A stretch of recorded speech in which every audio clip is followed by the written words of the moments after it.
A drunk audience member staggered onto the stage in the middle of the performance, shouting that Morrison was a fraud and demanding he prove he was real. Instead of calling security, Morrison's response left 12,000 people speechless and became one of the most unforgettable moments in rock history. March 1st, 1969, the stage at Cleveland's Public Hall. Morrison was in the middle of one of his most energetic performances that night. The crowd of 12,000 was devouring every second, and Morrison was feeding off their energy like electricity. He had just finished an explosive version of Break On Through and was transitioning into When the Music's Over, when something happened in the arena that no one would ever forget. From somewhere in the middle section, a drunken voice cut through the music and the crowd like a knife. "Morrison, you're nothing, just a fraud. Subscribe and turn on notifications so you don't miss the rest of this story. The most incredible moments in rock history await you." The voice belonged to Eddie Sullivan, a 28-year-old former Marine from Jacksonville who had been drinking Jack Daniels for 6 hours straight. Eddie was the professional troublemaker type, the kind who starts fights at sporting events, who thinks celebrities should be taken down a notch. He had bought a ticket to the Doors concert, but not because he was a fan. He wanted to prove a strange point about celebrities. In his alcohol-addled mind, he had convinced himself that Jim Morrison was nothing more than a pretty boy who had never faced any real hardship.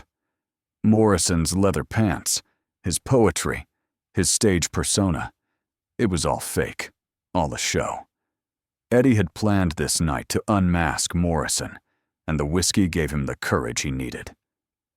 "Can you hear me, Presley? No, Morrison!" "You're a fraud," Eddie shouted. The words jumbled, but his intent crystal clear. Morrison stopped singing mid-song. The band, confused, slowly stopped playing.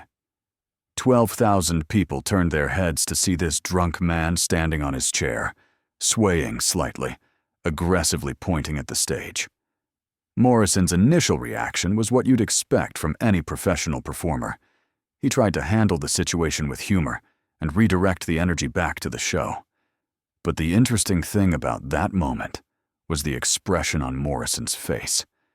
There was no anger, no shock, just a deep, almost anthropological curiosity, as if Eddie Sullivan had escaped from a museum exhibit and Morrison had decided to study him. Morrison approached the microphone, his voice carrying that familiar deep baritone, but there was something else beneath it, an almost hypnotic quality. "My friend, you paid a lot of money to be here, just like everyone else. Why don't we enjoy the music?" Eddie's response was immediate and aggressive. "I don't want to enjoy your music. I want to see you, the real you. Take off that fake poet's outfit." A restless mixture began among the audience. Some booed Eddie. Others shouted for security to remove him. But Morrison just stood there, studying Eddie, as if trying to read the man's soul. Ray Manzarek froze at the keyboard, sensing the chef's eyes watching Morrison from the wings. This was usually the moment before things spiraled out of control. When Morrison got that particular look, that distant, fixed stare, it usually turned into either 20 minutes of irreparable disaster or pure genius. There was no middle ground. Eddie, relishing the courage and attention of the drink, continued. "You're all sitting here listening to this man like some kind of prophet, but he's just an actor playing a role for rich kids. He's never lived anything real. He's never seen real pain. He's never been to war." Something passed over Morrison's face, a flash, a recognition, perhaps a memory, but it passed quickly. Instead, a strange smile appeared on Morrison's lips, but it wasn't happiness. It was recognition.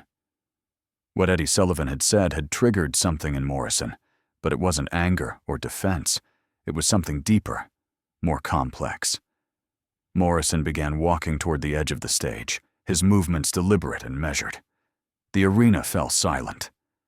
12,000 people held their breath, unsure of what they were about to witness. Security guards prepared to move, but Morrison raised his hand to stop them. "My friend," Morrison said, his voice now echoing through the hall via the microphone. "You want to see the real thing. You want to see me without the mask." The arena held its breath. Morrison looked directly at Eddie and said something that stunned everyone. "Well, come here. Show me how real you are." The audience erupted. Some people were applauding, others were shouting. Security guards were trying to figure out what to do. Robbie Krieger and John Densmore looked at each other backstage, both with the same thought in their eyes. Morrison was about to do something, and it was probably going to be crazy. Eddie, emboldened by alcohol and attention, began to make his way toward the stage. Security tried to stop him, but Morrison pushed them away again. "Let him go," Morrison said. "Let him come." When Eddie finally made it to the stage, stumbling slightly as he climbed, the entire arena was chaotic. People were on their feet, some screaming, some trying to get closer to see what would happen. Morrison walked over to where Eddie was, and for a moment, the two men stood facing each other. Morrison in his iconic leather pants, calm and controlled, Eddie sweaty and swaying, clearly drunk but still aggressive. "My friend," Morrison said, his voice now carried by the microphone attached to his jumpsuit. "You want to prove who's real and who's not here. I have a suggestion." Eddie's response was aggressive. "Let's go." What Morrison did next shocked the entire arena. "No fight," Morrison said. "No singing contest. None of that is real. We're going to do something real. I'm going to talk to you, like human beings. And this crowd will listen." The suggestion was so unexpected, it took a moment for everyone to process it. Talk. Morrison signaled for a chair to be brought on stage, then another.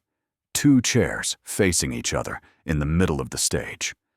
Morrison sat in one and motioned Eddie to the other. Eddie, unsure what to do, but caught in his own courage, sat down. The arena was under a kind of spell. This wasn't a rock concert anymore. It was something else, a strange performance art, or perhaps a kind of therapeutic encounter. Morrison looked at Eddie and asked, "What's your name?" Eddie hesitated, then mumbled, "Eddie. Eddie Sullivan." "Okay, Eddie Sullivan," Morrison said, his voice now soft, but each word filling the arena. "Tell me, what really angers you tonight?" The question was asked not with anger but with genuine curiosity, and it threw Eddie off balance. He paused for a moment, then said, "You piss me off, with your poetry, your pretentiousness, as if you know what real life is like." Morrison nodded, accepting Eddie's words. "There's a lot I don't know about real life," Morrison said. "I haven't been to war. You have, haven't you?" Eddie was surprised. "Yes," he said, his voice now a little less aggressive. "Vietnam. 2 tours." Morrison leaned forward, his eyes locked with Eddie's. "And what did you find when you came back?" Something passed over Eddie's face. Pain, anger, loss. "I found that people care," Morrison murmured. "Nobody. I'm just walking down the street and people are living in their own little worlds. As if I wasn't even there." Morrison shook his head. "And I get on stage, and 12,000 people are screaming, and you think, what does this guy know about pain? What does this guy know about real life?" The arena was absolutely silent. People were witnessing this strange, intimate conversation between Eddie and Morrison. Eddie's eyes welled up. I just want to see someone. See me." And what Morrison did would forever remain a legend on the Cleveland rock scene. He stood up, took the microphone, and turned to the crowd. "This man," Morrison said, his voice echoing through the hall. "Eddie Sullivan. He did 2 tours in Vietnam. He fought for this country. And when he came back, nobody thanked him. Nobody saw him. And tonight, he came to see me. The arena began to erupt, but Morrison continued. Eddie told me I was fake. And maybe he's right. Maybe I wear a mask when I go on stage. But Eddie wears a mask too.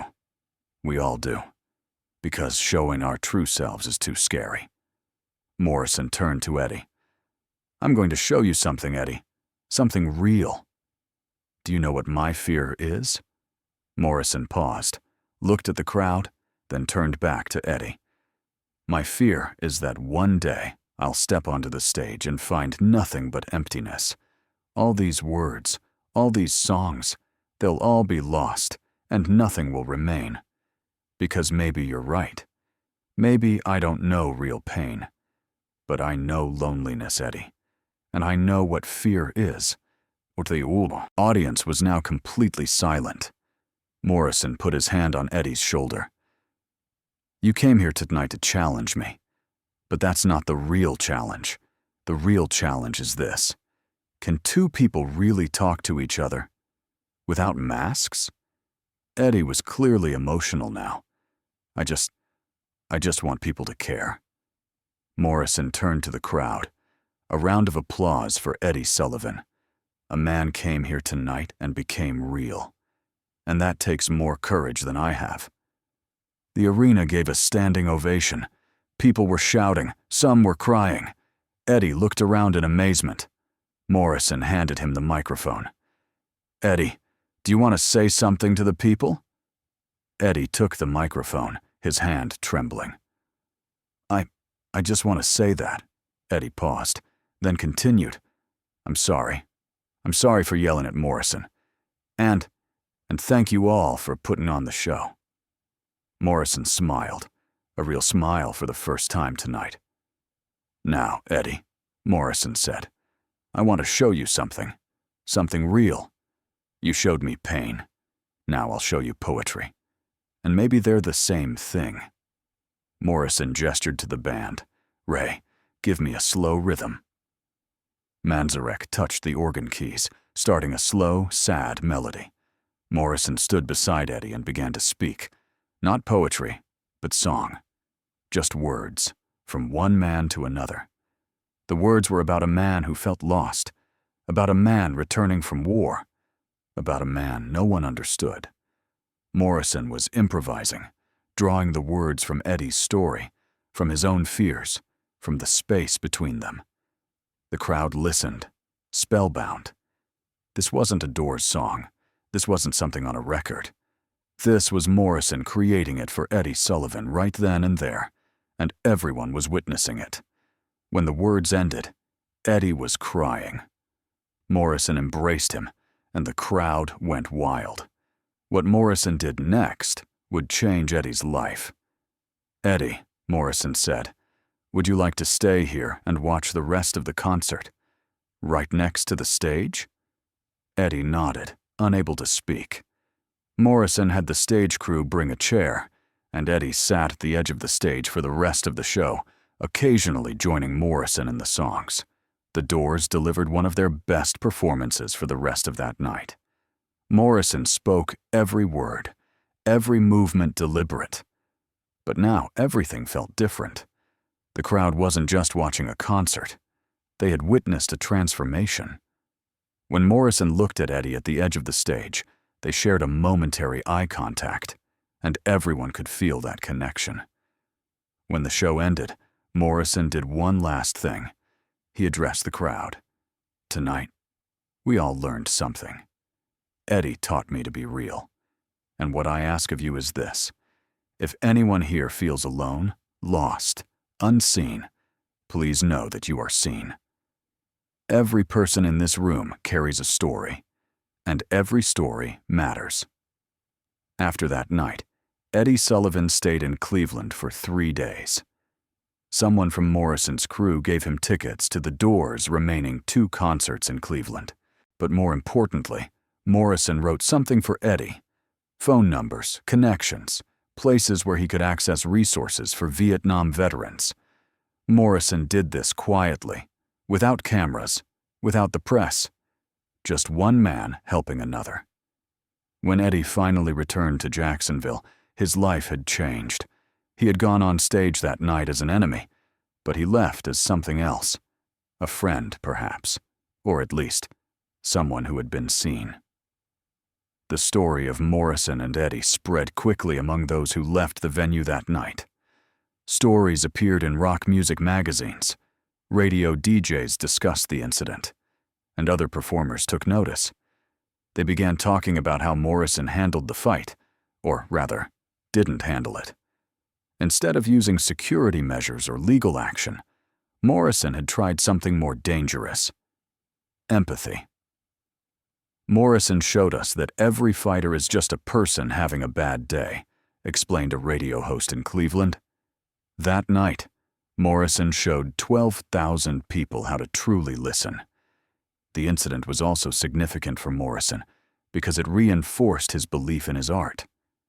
"I realized something that night," Morrison later recounted in an interview. "My role as a performer isn't just to entertain, it's to connect people. When Eddie Sullivan yelled at me, it was easy to see him as an enemy. But in reality, he was someone in pain. And the only thing I could do was honor that pain." Morrison began incorporating more audience interaction into his subsequent shows, always seeking opportunities to connect with people who appeared to be struggling or sad.